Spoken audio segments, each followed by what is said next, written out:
আসসালামু আলাইকুম সম্মানিত ভিউয়ার্স, সবাই কেমন আছেন?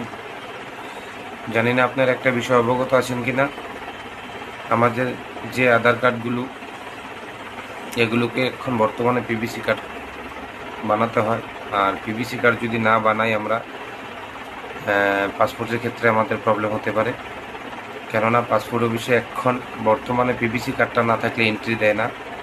যেহেতু পাসপোর্ট আমাদের একটা প্রয়োজনীয় ডকুমেন্ট, তার জন্য আধার কার্ডটা ইমিডিয়েটলি আমাদের সবাইকে পিভিসি কার্ড করার দরকার, নয়তো প্রবলেম হতে পারে পাসপোর্টের ক্ষেত্রে।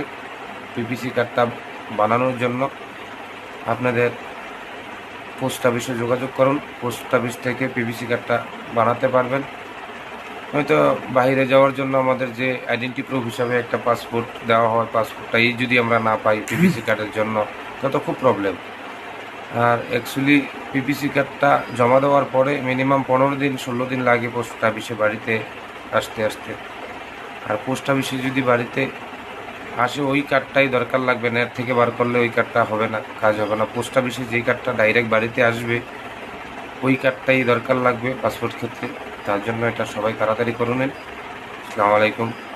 আর এই মেসেজটা সবাইকে শেয়ার করে দেন, সবাই যেত এই মেসেজটা পায়, সবাই যেত সবাই আধার কার্ডটা পিভিসি কার্ড বানাতে পারে।